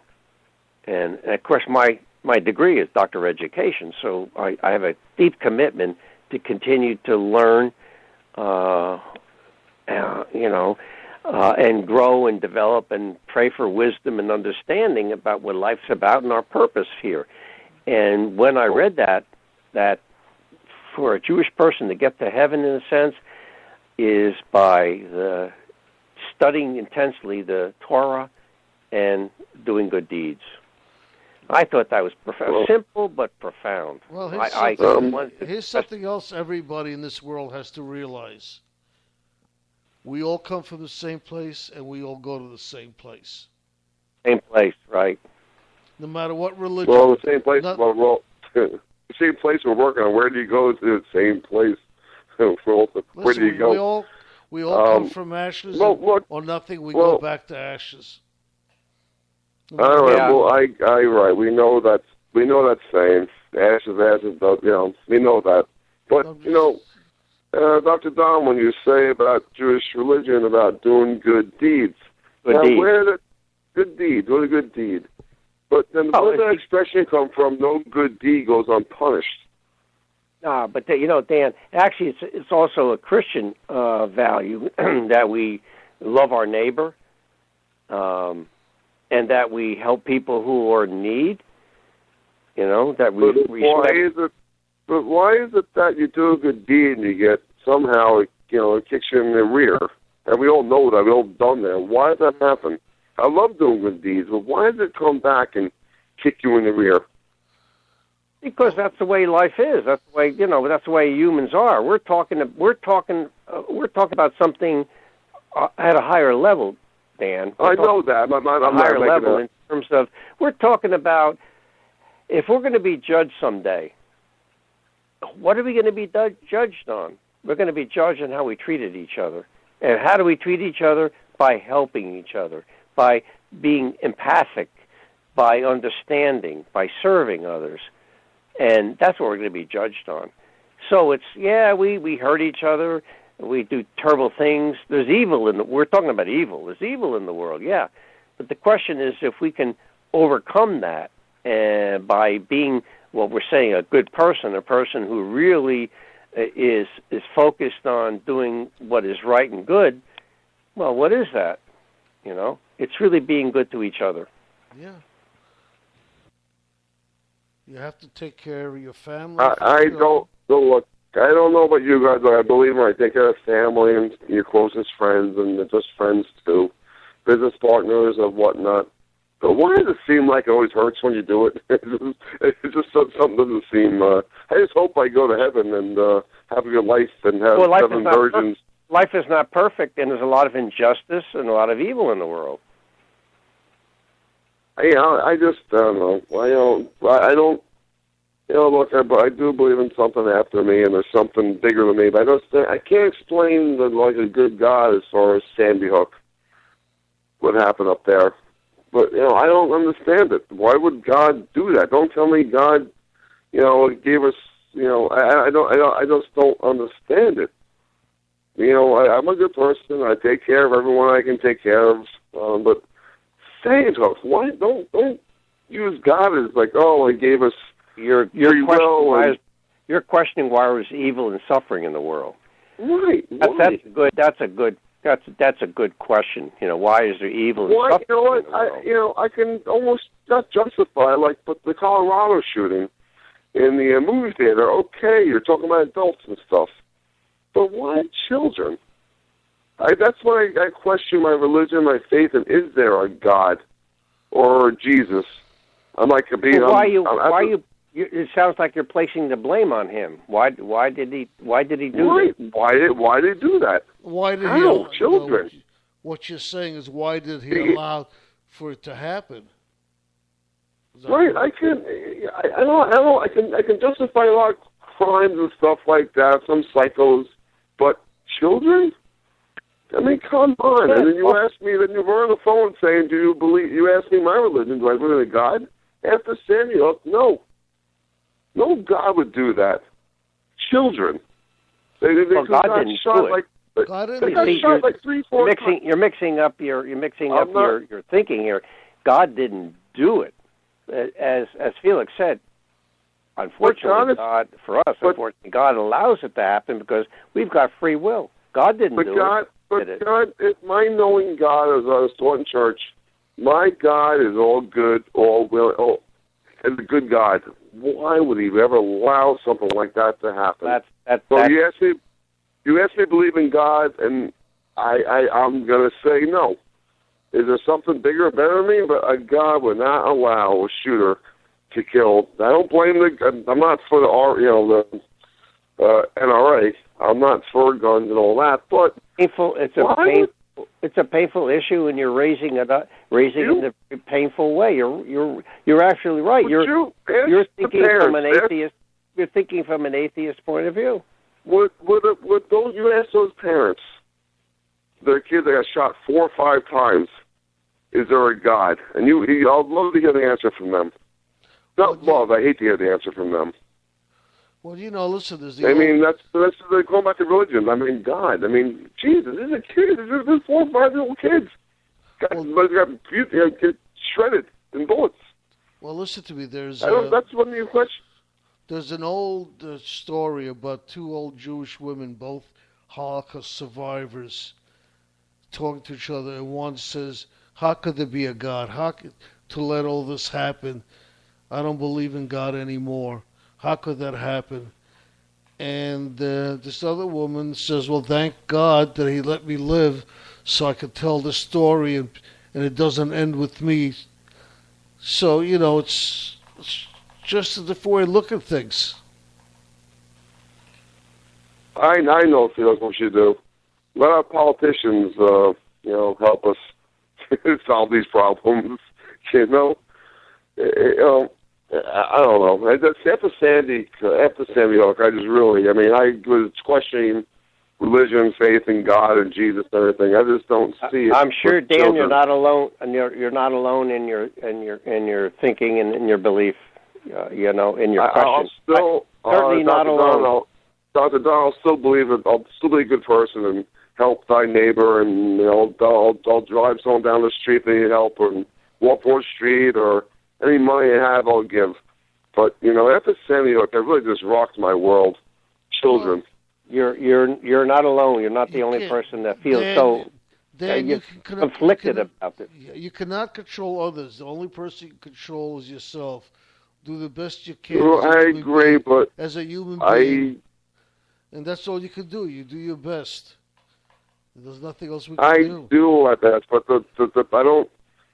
Yeah, I don't know. I'm just saying. I'm not, like you said, Dr. Don, it just rocks my world what happened to those kids. I just can't believe it that there's a God. Don't tell me free will. I don't want to hear free will. He gave us free will. A lot of people would agree with your concern, with your issue. I don't know whether to put more. I don't know. You guys, gun control. I think maybe everyone should have a gun. Maybe the teachers at school should have guns. What happened? Free will. God gave us free will. The Second Amendment said we can bear arms. So maybe these teachers should have guns on them. So they can, this wouldn't have happened. I just can't believe the stories. My heart rips out for the families. I have two girls. If they got shot at school one day, I would be furious. But if a teacher had a gun on them, like the NRA is saying, that wouldn't have happened. Meanwhile, everyone got slaughtered. So free will is, maybe you should bear arms, because this wouldn't have happened. I hope I'm not going too deep on this issue, but I'm upset about it. It just breaks my heart seeing that I have two girls, and Dr. Don, two kids. If someone goes into school, shoots them up, if a teacher had a gun on them, kills them, that wouldn't have happened. So this is all about religion and God. I mean, I'm like, Jesus, my God, I know He's loving and caring, and will never do this. I don't know what you guys think. I'm ranting and raving on here. It's just so heart-wrenching. So I have nightmares about my kids going to school and someone shooting them. I want to teach them the gun. That's free will. We have a right to bear arms. And I know it's not the full. Dr. Don, what's the full amendment say? Not just the right to bear arms, but I know it's for militia or what was the whole thing, Dr. Don? The Second Amendment. It's not just the right to bear arms. What's the second part of it? But no one ever knows. Yeah, the right to develop a militia to protect the country, but that goes back to 152 years. Right. So I just know, Dr. Don, my kids are in school, and some guy goes in shooting. I would love to have a teacher have a gun to shoot a jerk. Actually, there's some school districts up in New England where the principal carries a gun, teacher carries a gun, the security guard carries a gun. I don't know if I'm in favor of that, because once there are guns, there's trouble. Yeah. There's always possibility of violence once there's a gun in somebody's home. Well, Felix, I know you have kids, so Felix, so someone charging your school, their kids are there, and someone's with a machine gun shooting everybody. Wouldn't you want to teach them the gun to stop it? And I'm not saying that. Look, I don't give money to NRA. I'm just saying, wouldn't you want to teach them the gun to stop it? The chances are the teacher would probably shoot a kid by mistake instead of shooting the gunman. Well, teachers are not. I agree. Teachers are not exactly horsemen. You have to know what you're doing when you're carrying a weapon. All right. Well, I guess you're against my feelings. I mean, I'm not with that, and I'm not against it myself. I just think that this is out of control with the video games and the guns, and every time we turn around on the news, a school shooting, kids are dying, and that's the same. Dan, you're bringing up a very, very, very important question, and that is how helpless we feel and how outraged, because I can hear your outrage, and you're right, about the injustice that this all causes somebody who loses a loved one, the injustice of where is God when all this is happening. Right. You're raising a very, very important issue, but there's no easy answer. That's the problem. There's no easy answer. It goes back to religion, believing what you believe in, God, Allah, whatever, Judaism, Christianity.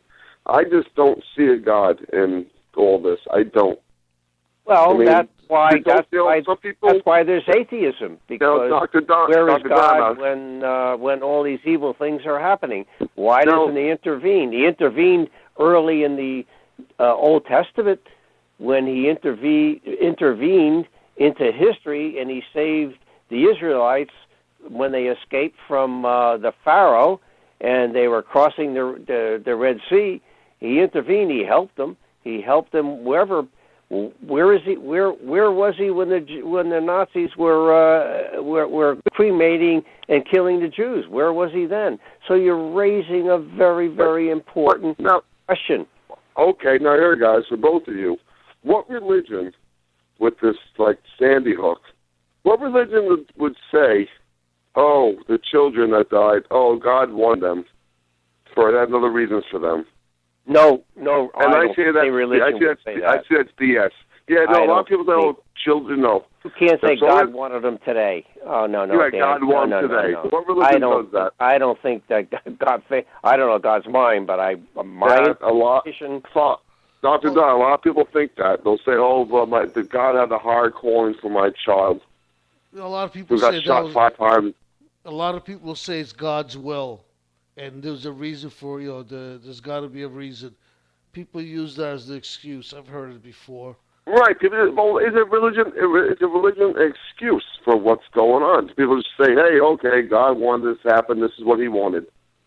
I don't think God wanted all these children they killed in Sandy Hook. And then people say it as a reason, but is religion make you believe, make you feel better, and keep you in control? I mean, I don't know. I don't. I do believe in the Maker. I do believe there's something else out there higher than me, but I don't believe what happened at Sandy Hook. Don't believe it.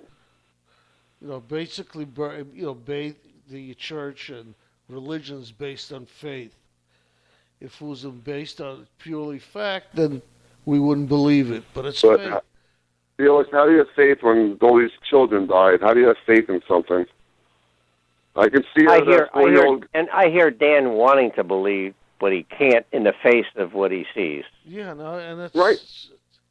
And he's absolutely, right to that. He's right. And, that's another. You know what? I think it's time. I think it's maybe another broadcast about how do we deal with evil in this world. That might be another broadcast. I got a quick question. If you want. I got a quick question for both of you.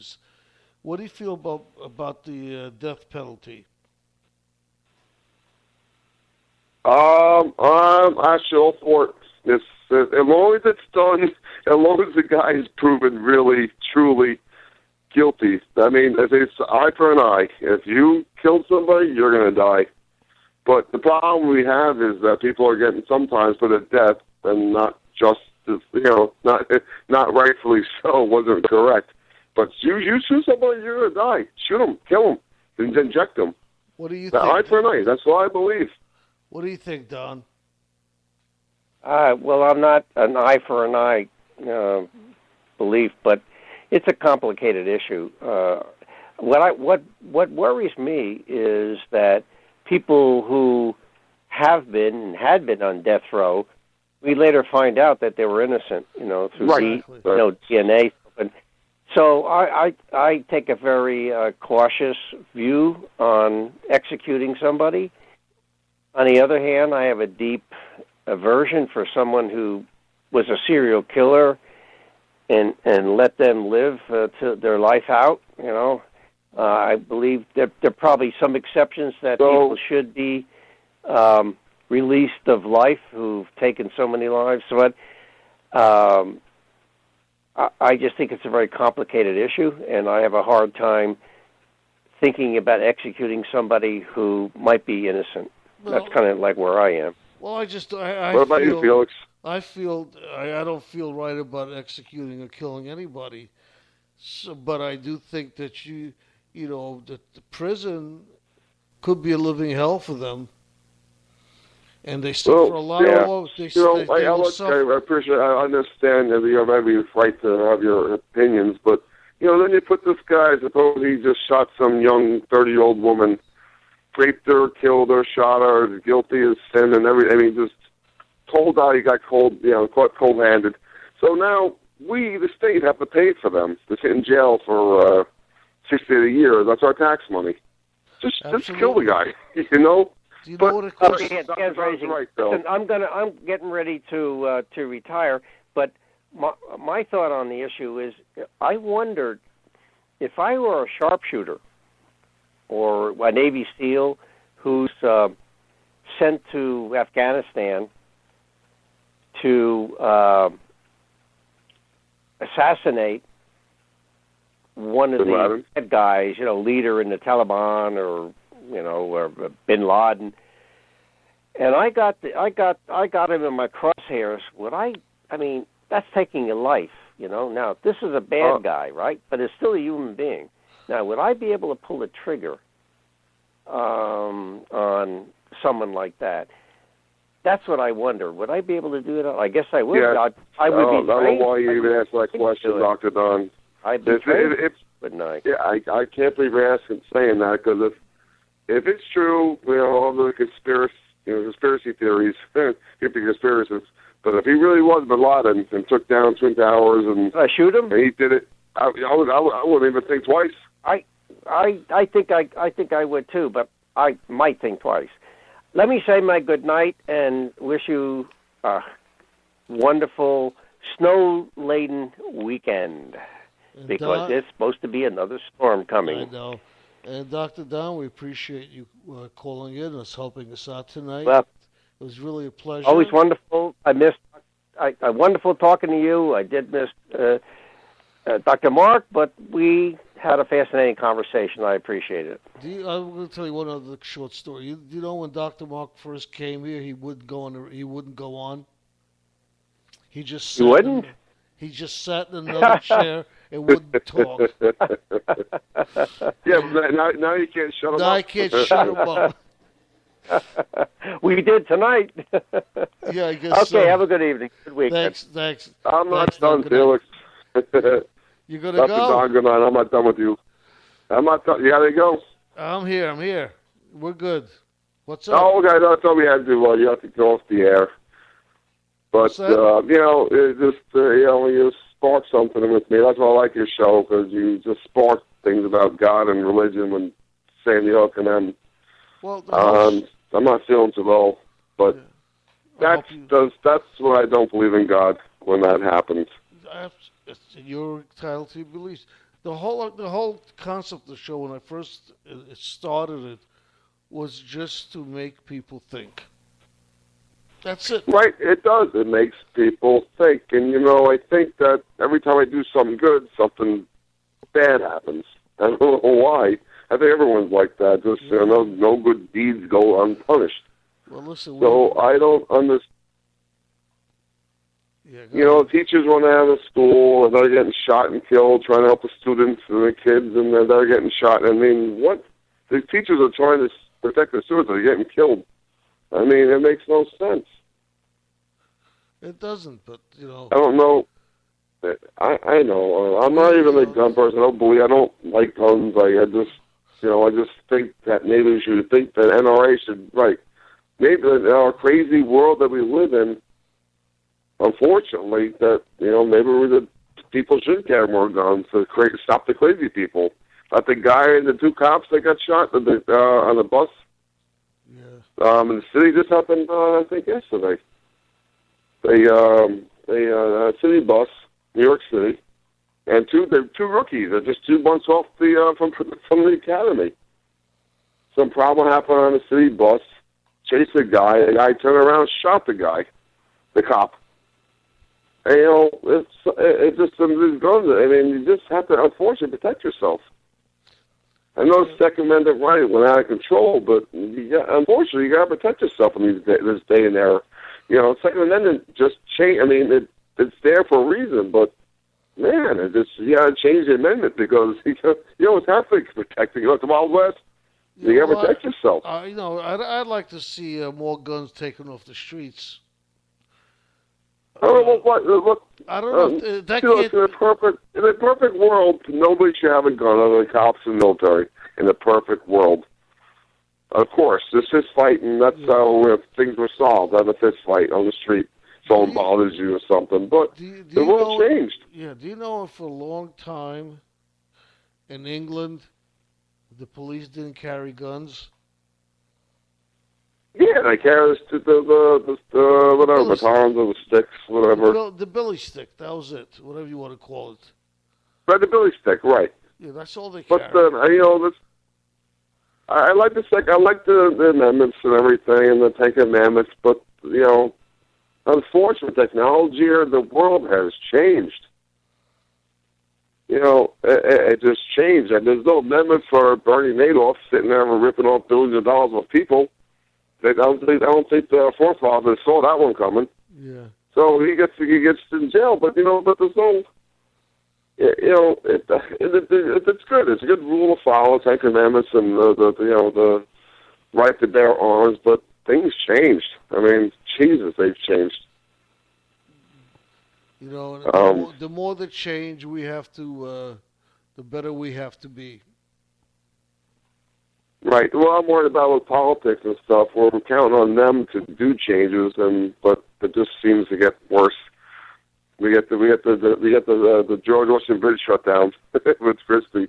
That's pure. I said that it was Chris Christie with the bridge shutting down, but we're counting on politicians to make changes, and that's what happens. It's politics for you. Yeah, well, that was just pure. I know. Christie's maybe still bad denying example, it. but No, Christie's still denying it. He's still denying it. Yeah. And I would really feel bad if he knew nothing about it. But hey, listen, how can he not? What's sad is it's really. I mean, that must be his downfall. What's sad is that he had America. People ever liked him. Mm-hmm. Well, especially John about the West Coast, but everyone here liked him. A nice, bold politician. What we needed in politics, but if it comes out that he really knew about it, which it looks like he did. That's just sad. Well, and we're helping it. It's sad if that's what truly happened. He did that. It's really sad. I mean, he kind of gave up. Like I kind of gave up on God with Sandy Hook. I kind of gave up on a nice politician like him. I thought he was, as finding bold and trying to make a change. Kind of like Obama too. Well, listen.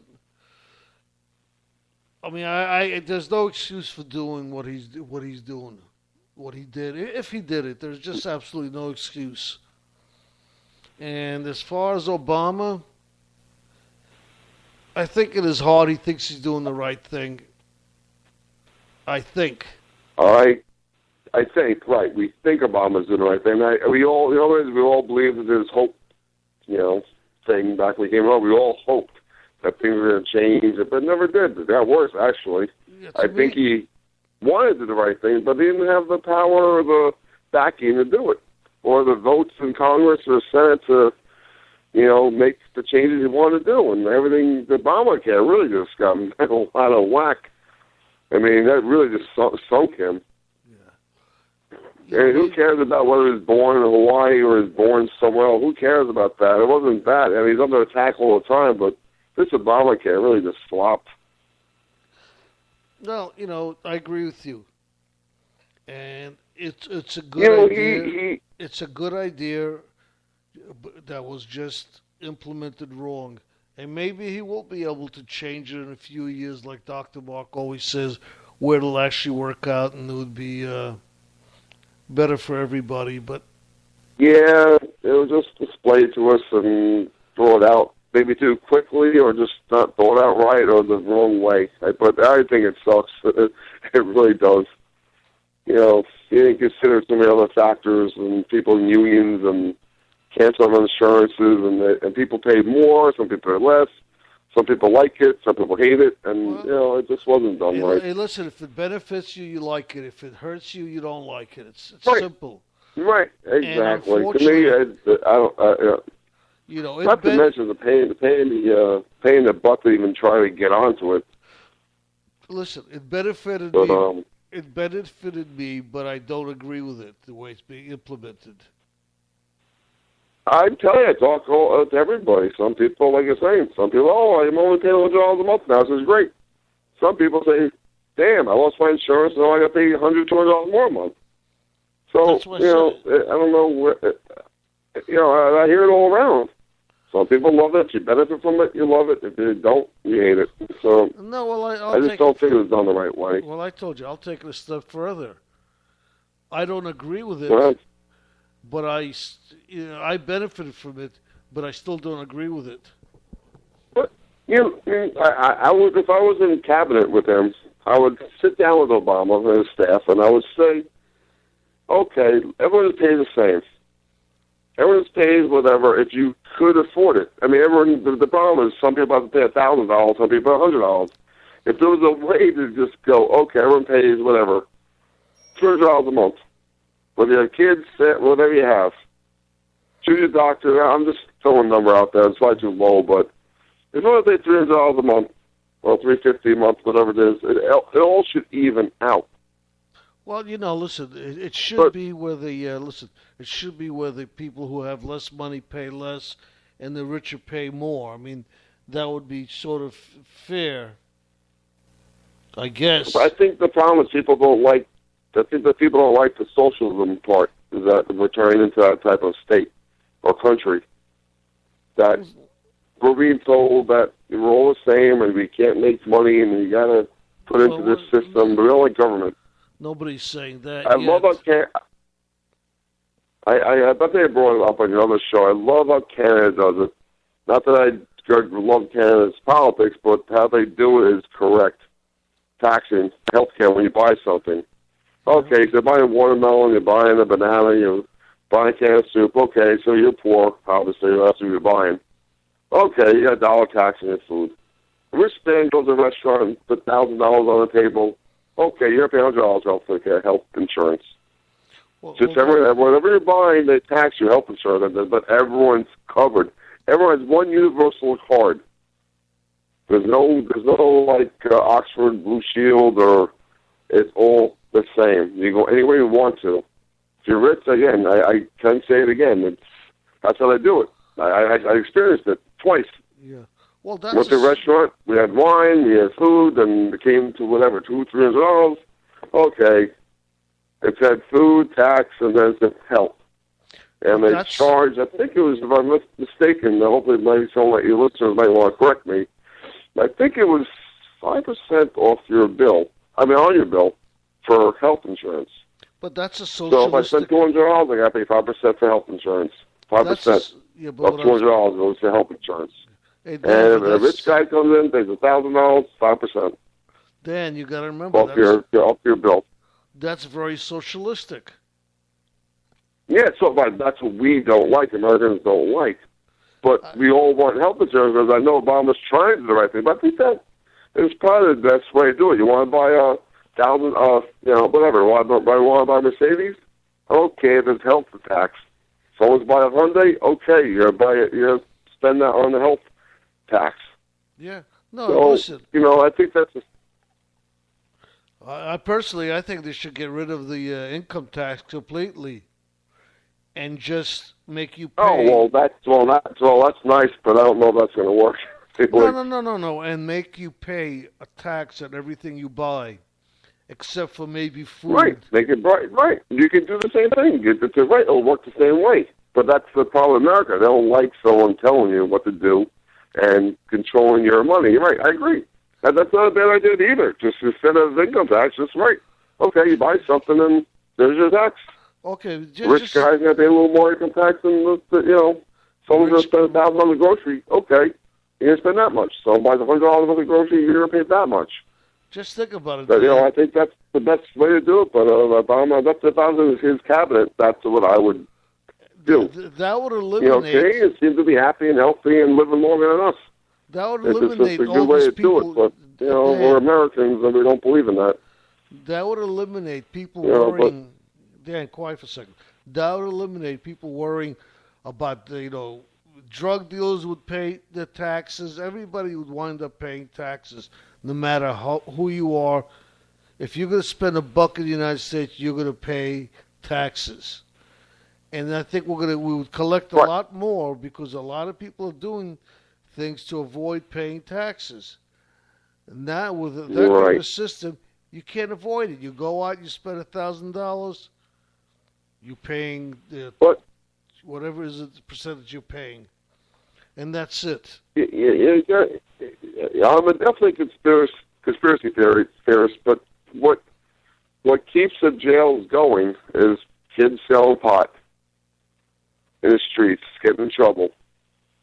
People selling coke, and the crime rate is so bad in the jails, and over stupidity of just just make your own damn. That the government do the pot like they're starting to do, or you see the trend.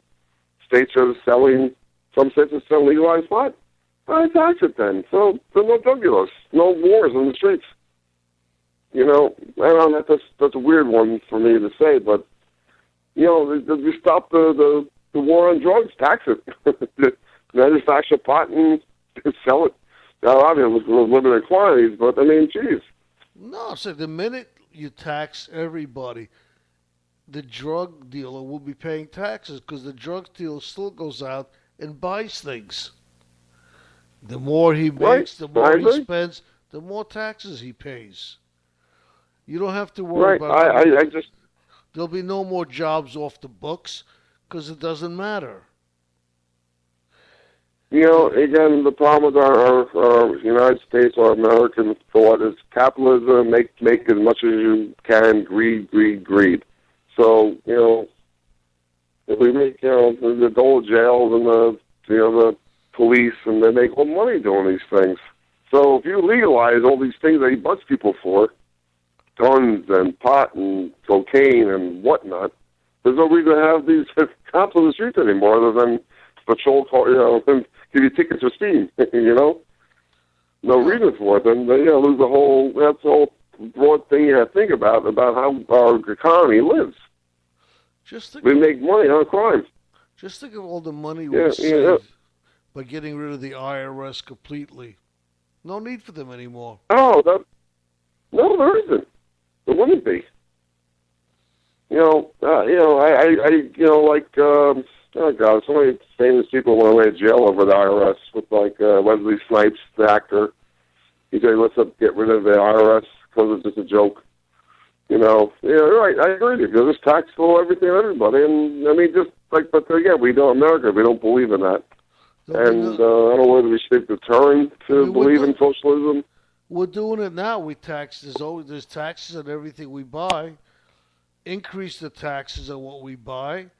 And don't worry, and get rid of that whole bureaucracy of that's called the IRS, which, and then you also get rid of all those IRS lawyers, and you eliminate that's what you and I don't see maybe in the back, the back screen, the backside is that, we do something like that. Then how many jobs have we lost doing that? Tax attorneys and all the IRS people. Obviously, there's tens of thousands of them. It's cheaper to get rid of the departments and pay those people a salary till they die. It'll save money. I agree. It goes back to the conversation. Give them all early retirement. Let them live and that's it. And and that's it. They don't have to do anything else anymore. Just pay them, but shut down the department completely. You'll save millions of dollars. You're right. You're absolutely right. But then where all these schmucks go? They're gonna have to find normal jobs. No, pay. Our economy. I think. No, Dan. It would be cheaper if we just kept them getting paid. Yeah, pay them off. No, you pay. Yeah, thanks for your services. Here's No, and paying for the rest of their lives on their salary. You'll still wind up saving money. No, I agree with you. I'm on the same page as you. I agree. It's stupid. But that's that whole government system. Well, I hate to say so is child support too, but what they're doing is making everything worse. Put tax on child support. Okay, you a damn I get child support. I buy something, it comes off. They put it on my bill. But unfortunately, America would never go for that. I don't think. I mean, at least I don't think my generation either would never go for something like that. Yeah, that would eliminate so much of bureaucracy. Right. again, Canada, I was there twice with a CNN account, and I see it twice before. I was flabbergasted. I was three, like when you go to dinner, you see one tax, sales tax. They got three itemized taxes: health insurance, they have alcohol tax, and the food tax. I'm like, three taxes? What the hell? But they're happy. They're happy with it. Listen, what's the difference if there's three taxes or one, and then you divide it afterwards? It really doesn't matter. Idea is just stop all this waste of money with having the IRS. I mean, it makes no sense. It's a waste of time for everybody. It's, it's... That's almost for a whole other show. That's also a whole other show, Felix. It is. Make it fair, that's all. Let everybody pay taxes. If you're making less than $30,000 a year or whatever, poverty level, you pay no taxes, and that's the end of it. Right. Well, look, I hope, I don't know if it's not, hopefully not, but socialism, as far as us, maybe that's our turn. We'll do the capitalism, making all the money you can. But health insurance, I tell you, I just think we all should be covered. But Obama just went about it the wrong way or did it wrong. Yeah, sure. He did it all wrong. Universal health care. That's all. Everybody gets health care, and that's the end of it. That's the end of it, right. You can be, whether you're a millionaire or you're poor, it's the same doctor. Yeah. But, it doesn't work that way here. And if you're not happy... you have the money, if you have the money, you have a lot of money, you get the best doctor. If you're poor here, you get the worst doctor. You have to go to Hempstead in, African American community, and you have to sit there and wait for 5 hours. But if you're rich, you can go breakneck, and you'll be seen in 2 seconds. Well, again, that's all our system. They could, it could still be that way, and still everybody have the same health care. If you don't like it, and you have the money, go outside the system and pay for it. Who cares? Right. No, I agree. I just I can bomb an idea. It just definitely came out all wrong. Yeah. That's all. That's what it's going to. That's going to bring him down as far as being a bad president. I don't know what he did as a good president as far as he's got charisma. He's a very charismatic person, and I like how he talks. But that's just all talk now. He, to me, hasn't done what he's doing. To me, he hasn't done anything. Hey, Dan, I hate to tell you this, but we're going to be cut off. Tell me what you think. We're going to be cut off in 2 minutes. Oh. We've been on almost 2 hours. Oh, jeez, I talked that long, and Dr. Don talked that long. It was a great show. Thank you. Appreciate you calling in. No, it's good. I don't know if my aunt's listening, but I called her, or had my mother call her and tell her to listen to the show. She didn't call in, but I told her twice to call in. I hope she enjoyed it, and she'll call in next time. And meanwhile, good. As they say, Dan. I